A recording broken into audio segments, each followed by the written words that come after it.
வணக்கம் நண்பர்களே, சற்றுமுன் ரேஷன் கார்டு வைத்திருக்கும் அனைத்து நண்பர்களுக்கும் மிக முக்கிய அறிவிப்பு ஒன்று வெளியாகி இருக்கிறது.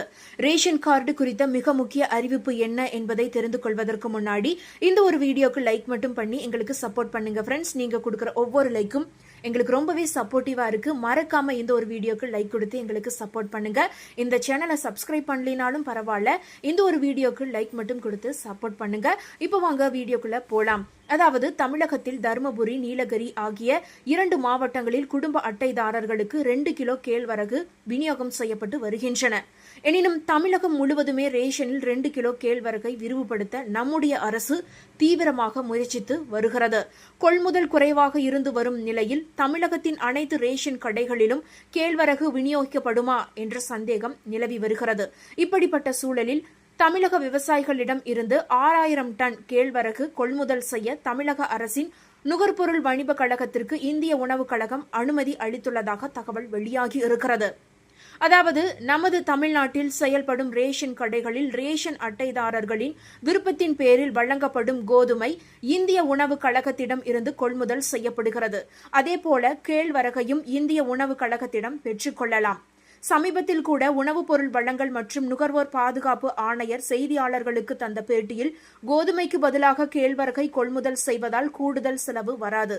ஏனென்றால் கோதுமை கிலோவுக்கு 2 ரூபாய், கேழ்வரகு கிலோவுக்கு 1 ரூபாய் மதிப்பில் இந்திய உணவு கழகத்தின் மூலம் வழங்கப்படுகிறது என்றார். நம்முடைய தமிழகத்தை பொறுத்தவரை தமிழக ரேஷன் கடைகளில் கேழ்வரகு விநியோகம் செய்ய தமிழக அரசு தீவிரமாக நடவடிக்கை எடுத்து வருகிறது.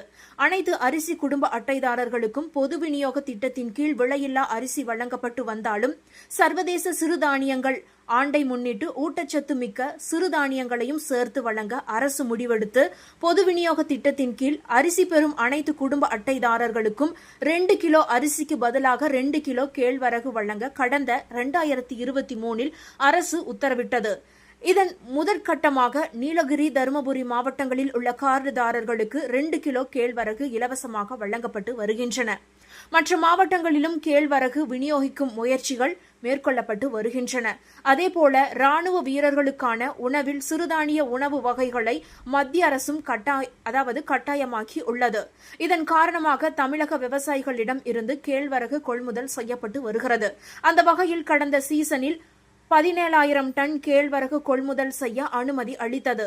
அதன்படி 2024 நவம்பரில் துவங்கிய அந்த சீசன் இந்த வருட ஜனவரியில் முடிவடைந்தது. பிறகு ஆகஸ்ட் வரை நீட்டிக்கப்பட்டது. எனினும் வெறும் 3742 டன் மட்டுமே நுகர்பொருள் வணிப கழகம் கொள்முதல் செய்து கிலோவுக்கு 42.90 ரூபாய் வழங்கப்பட்டது. அதாவது அனுமதிக்கப்பட்ட அளவு கேழ்வரகு கொள்முதல் செய்ய முடியவில்லை என்ற தகவல் வெளியாகி உள்ளது. இதனால் அனைத்து ரேஷன் கடைகளிலும் கேழ்வரகு இலவசமாக வழங்கும் திட்டத்தை செயல்படுத்த முடியுமா என்ற சந்தேகம் குழம்பியது. இதுகுறித்து வேளாண் அதிகாரிகள் சொல்லும்போது, கடந்த 2 வருடங்களாக அரசு கேழ்வரகு கொள்முதல் செய்து வருவது பல விவசாயிகளுக்கு இன்னமும் தெரியாமல் உள்ளது. அதிலும் தனியார் நிறுவனங்களை விட அரசு வழங்கும் விலை அதிகம் இருந்தபோதிலும் அது குறித்து தெரியாமல் உள்ளதால் விவசாயிகளிடம் இது குறித்து விழிப்புணர்வு ஏற்படுத்தினால் கொள்முதல் அதிகரிக்கும் என்று நம்பிக்கை தெரிவித்து இருந்தனர். இந்நிலையில் தமிழக விவசாயிகளிடம் இருந்து 6000 டன் கேழ்வரகு கொள்முதல் செய்ய தமிழக அரசின் நுகர்பொருள் வணிப கழகத்திற்கு இந்திய உணவுக் கழகம் அனுமதி அளித்துள்ளதாக தகவல் ஒன்று தற்போது வெளியாகி இருக்கிறது. அதன்படி இந்த மாதம் முதல் 2026 மார்ச் வரை 6000 டன் கேழ்வரகு கொள்முதல் செய்ய நுகர்பொருள் வணிப கழகத்திற்கு இந்திய உணவுக் கழகம் அனுமதி அளித்துள்ளது.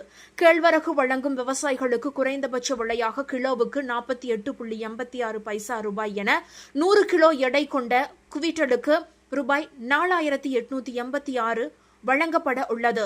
இதற்காக விவசாயிகளுக்கு கிலோவுக்கு 48.86 ரூபாய் குறைந்தபட்ச ஆதரவு விலையாக வழங்கப்பட உள்ளது. இதற்கிடையில் இந்தியாவிலேயே முதன்முறையாக அனைத்து பொது போக்குவரத்துகளையும் இணைக்கும் வகையில் iOS மற்றும் ஆண்ட்ராய்டு தளங்களில் செயல்படக்கூடிய சென்னை ஒன் செல்போன் செயலியை முதலமைச்சர் மு.க.ஸ்டாலின் தொடங்கி வைத்திருக்கிறார். இந்த செயலி பஸ், மின்சார ரயில், மெட்ரோ ரயில் மற்றும் டாக்ஸி, ஆட்டோக்களை ஒரே QR பயண சீட்டு மூலம் ஒருங்கிணைக்கிறது. இதன் மூலம் பொதுமக்கள் பஸ்கள், மெட்ரோ மற்றும் மின்சார ரயில்களின் நிகழ்நேர இயக்கங்களை அறிந்து கொள்ளவும், UPI அல்லது கட்டண அட்டைகள் வழியாக பயண சீட்டுகளை பெற்றிடவும், ஒரே பயண பதிவின் மூலம் அனைத்து போக்குவரத்து முறைகளிலும் பயணம் செய்யவும் முடியும். சென்னை ஒன்று செயலி பொது போக்குவரத்து சேவையில் ஒரு முக்கியமான முன்னெடுப்பாகும்.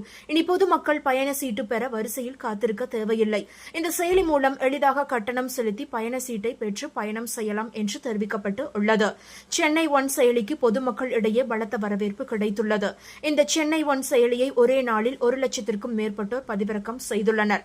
இந்த செயலியை தமிழ் மட்டும் இன்றி ஆங்கிலம், இந்தி, கன்னடம், தெலுங்கு ஆகிய 5 மொழிகளிலும் பயன்படுத்த முடியும். அதனால் அனைத்து தரப்பு மக்களும் பயன்பெற வழி செய்யப்பட்டு உள்ளது. இதில் டிக்கெட்டிற்கு பணம் செலுத்த வசதியாக குப்டா UPI வசதியும் இருக்கிறது. அதனால் மற்ற UPI செயலிகள் தேவை இல்லை. எனினும் மெட்ரோ, ரயில் மற்றும் பஸ்ஸையும் இணைத்து டிக்கெட் எடுத்துவிட்டால் அதில் ஒன்றை ரத்து செய்ய முடியாது. அதாவது புக்கிங் செய்துவிட்டால் ரத்து செய்ய முடியாது என்ற நிலை உள்ளது. இதனால் சென்னை ஒன் செயலியில் பல மேம்பட்ட அம்சங்கள் இருந்தபோதும் இன்னும் சிலவற்றை மேம்படுத்த வேண்டி உள்ளது.